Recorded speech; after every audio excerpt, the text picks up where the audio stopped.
Hello, আশা করি সবাই ভালো আছেন। কথা বলবো মুশাররফ করিম অভিনীত হুব্বা সিনেমা নিয়ে। হুব্বা সিনেমা নিয়ে বলার আগে বলি যে মুশাররফ করিম এর আগে কিন্তু কলকাতার ডিকশনারি নামে একটা সিনেমাতে অভিনয় করেছে। ডিকশনারি নামক সিনেমাতে যখন মুশাররফ করিম অভিনয় করে তখন তার অভিনয় দেখে ব্রাত্য বসু চিন্তা করেন যে সামনে যে হুব্বা সিনেমাটা তৈরি করবে সেখানে মুশাররফ করিম ছাড়া এর চাইতে ভালো কোনো সুইটেবল লুক ওই সময় পাওয়া যাবে না, বা এই ক্যারেক্টারের জন্য এর চাইতে ভালো কোনো সুইটেবল লুক মুশাররফ করিম ছাড়া অন্যদেরকে ভাবা যাচ্ছে না। যে কারণে সিনেমাটা যখন লেখা হয় তখনই ব্রাত্য বসুর মাথায় আসে যে এই ক্যারেক্টারটা শুধুমাত্র মুশাররফ করিমই করবে। এই কারণে মুশাররফ করিমকে চিন্তা করেই সিনেমাটা তৈরি করা হয়েছে এবং এখানে নাম, ভূমিকা এবং প্রধান চরিত্রে অভিনয় করেছেন মুশাররফ করিম, যার পুরো নাম হুব্বা শ্যামল বা হুব্বা বিমল। এটা মূলত 1990 থেকে 2005-06 অবধি যে সময়কাল, সেই সময়ে যে হুব্বা নামক যে গ্যাংস্টার সন্ত্রাসী তার যে বেড়ে ওঠা, সে কীভাবে আস্তে আস্তে উগ্র মেজাজের লোক থেকে আস্তে আস্তে সন্ত্রাসী হয়ে যায় এবং মার্ডার করা শুরু করে, বিভিন্ন ধরনের সিন্ডিকেটের মতন কাজ চালিয়ে মানুষকে ভয় আতঙ্ক দেখাতে শুরু করে, এবং তার আস্তে আস্তে কীভাবে উত্থান হয় এবং সে কীভাবে তার ক্ষমতা বাড়ে এবং কীভাবে সে হঠাৎ করে পতনের শিকার হয়, অর্থাৎ মৃত্যুমুখে পতিত হয়, এই ব্যাপারটা নিয়ে এই সিনেমা।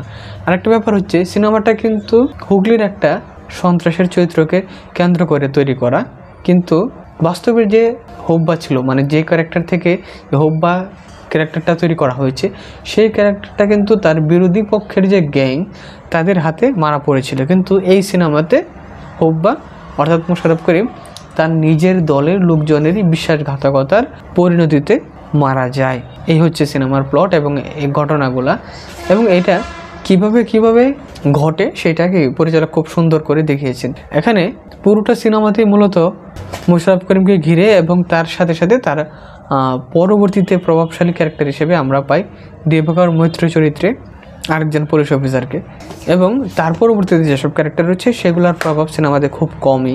এছাড়া বিভিন্ন ধরনের ছোটোখাটো ক্যারেক্টার রয়েছে, এর মধ্যে অন্যতম হচ্ছে লোকনাথ দে এবং অনুজয়া চক্রবর্তী। এরা ভালো অভিনয় করেছে এবং তারা ক্যারেক্টার হিসেবে খুব ভালো পারফরমেন্স দিয়েছে। এখানে আরেকটা বিষয় বলি, এই সিনেমাতে যে সিনেমার প্রেজেন্টেশন এবং গল্প লেখা তো অবশ্যই রয়েছে, তো সিনেমার এই প্রেজেন্টেশন বা উপস্থাপনাতে একটা বড় ক্রেডিট পরিচালকের। কারণ হচ্ছে এইসব সিনেমাতে বা এই গ্যাংস্টার ভিত্তিক সিনেমাতে কাহিনিগুলো যখন আমরা দেখি তখন শুধুমাত্র তাদের অ্যাকশানগুলাই বেশিরভাগ দেখি, অথবা তাদের যে একচেটিয়া আচরণগুলা বা তারা যা ইচ্ছা তাই করতে পারবে এরকম একটা অ্যাকশান দেখি, এবং সেটা কোনো সময় আমাদেরকে সিনেমা দেখাতে বোর করে ফেলতে পারে, অথবা মনে হতে পারে যে সিনেমার লেন্থ অনেক বেশি। কিন্তু এইটা পরিচালক এমনভাবে উপস্থাপন করেছে যে এটা 2 ঘন্টার উপরের সিনেমা, কিন্তু আমরা সিনেমার শুরু থেকেই যে পুলিশের সাথে মুশাররফ করিমের যে ক্লাসটা সেটা দিয়ে এঙ্গেজ হয়তো সিনেমার শুরুটা হয়তো, যে কারণে আমরা সিনেমার শুরু থেকেই সিনেমার সাথে এঙ্গেজ হয়ে যায় যে এরপরে কী হতে যাচ্ছে, এরপরে হুব্বা কী করে, অথবা অন্যদিকে পুলিশ অফিসার দিবাকর সে কী করে। তো এইরকম একটা ক্লাস সেগুলো আমরা খুব ভালো করে দেখি এবং এনজয় করি।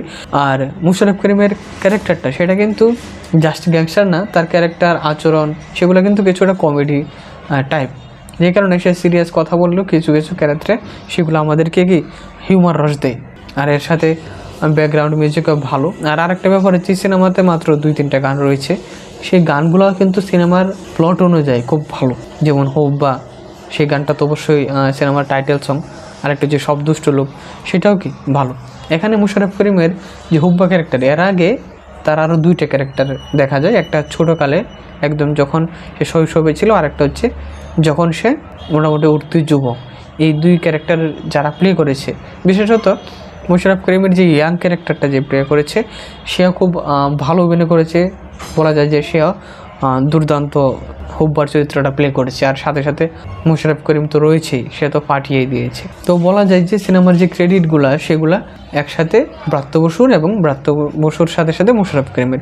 আরেকটা ব্যাপার হচ্ছে সিনেমা কিন্তু ব্রাত্য বসুর এটা 5ম সিনেমা। আর এর আগে তার সিনেমাগুলোর মধ্যে আমি যেগুলো দেখেছি সেগুলোর মধ্যে আমার কাছে মনে হচ্ছে এরকম গ্যাংস্টার বা এরকম সন্ত্রাসী কর্মকাণ্ড নিয়ে তৈরি করা আরেকটা সিনেমা যেটা রাস্তা, যেখানে মিঠুন চক্রবর্তী এবং রাজতাভ দত্ত রনি অভিনয় করেছে, সেখানেও দেখবেন যে রজতাভ দত্ত রনির যে ক্যারেক্টারগুলো সেগুলো সে একই সাথে সন্ত্রাসী কার্যকলাপ এবং তার মধ্যে একটা কি কথা বলার মধ্যে হিউমার রয়েছে, যেগুলা সে থ্রেট মনে হলেও কি শুনতে বা বলার ভঙ্গি দেখে মজা লাগে, আমরা এনজয় করি এরকম ক্যারেক্টার। এখানে হুব্বা ক্যারেক্টারটা ওইরকম একটা প্রেক্ষাপটে বা ওইরকম ভাবে উপস্থাপন করেছে যেখানে আমরা হিউমার রসটা পাই। আর এই সিনেমাতে যেটা আমার কাছে মনে হচ্ছে মেসেজ দিতে চেয়েছে পরিচালক, যে ভালো ক্যারেক্টার হোক মন্দ ক্যারেক্টার হোক, সবারই কি ভালো সময় আসে, খারাপ সময় আসে। আর যদি সেটা মন্দ সময়ের বা মন্দ লুকের মাধ্যমে হয়, তাহলে কিন্তু নিজেদের লুকেরাই কি নিজেদেরকে ফাঁসিয়ে দিতে পারে। আর বেশিরভাগ ক্ষেত্রে যারা সন্ত্রাসী কার্যকলাপ করে তাদের পরিণতি এরকমই হয়, নিজেদের লোক দ্বারাই হত্যার শিকার হতে হয় এরকম। আর এই সিনেমা নিয়ে নেগেটিভ তেমন কিছু বলবো না, কারণ এটা মূলত একটা ক্যারেক্টারকে বেস করে তৈরি করা তো। আর এর সাথে সাথে আর একটা ব্যাপার যেটা ভালো লেগেছে সেটা হচ্ছে যে ফ্যামিলির একটা ব্যাপার যেটা থাকে, যে বাবা মা বৃদ্ধ হলে তাদের রেসপন্সিবিলিটি নিতে চায় না সন্তানেরা, সেটা শুধু ওই সন্ত্রাসী লোকেরাই যে নিতে চায় না এরকম না। এটা ভালো ভালো শিক্ষিত ভদ্র পোশাকে যারা রয়েছে তাদের ক্ষেত্রে অনেক সময় এরকম হয় যে তাদের পিতামাতাকে তারা শিক্ষিত উচ্চবিত্ত সম্পদশালী হওয়ার পরেও ওল্ড এজ হোমে পাঠিয়ে দিতে চায়, এরকম ব্যাপার ঘটে এদের ক্ষেত্রেও, যারা শিক্ষিত তাদের ক্ষেত্রেও। এইটা মূলত তারা দেখিয়েছে, এটা কি সমাজের একটা বড় ডার্ক সাইড এটা দেখিয়েছে, এটা একটা খুব ভালো সাইড দেখিয়েছে আমার কাছে মনে হয়। তো সব মিলিয়ে বলবো যে ব্রাত্য বসুর যেসব সিনেমা রয়েছে তার মধ্যে রাস্তা ছাড়াও এটা একটা খুব ভালো একটা সিনেমা। আর এটার মধ্যে আমি সবচেয়ে বেশি যেটা এনজয় করেছি সেটা হচ্ছে যে অন্যান্য সিনেমাতে যেসব হলিউডের ক্যারেক্টারের উপরে বা ওই রকম একটা প্রভাব থাকে গ্যাংস্টারদের উপরে, সেটা অনুরাগ কাশ্যপ ছাড়া বাংলা সিনেমাতে, বিশেষত কলকাতার সিনেমাতে আমি ব্রাত্য বসুর এই সিনেমাগুলোতে পাই। রাস্তা সিনেমাতে পেয়েছিলাম, আর এটা থেকে আবার পেলাম, খুব ভালো সিনেমা। তো একবার দেখতে পারেন, এরকম এনজয় করার মতন একবার ভালো সিনেমা।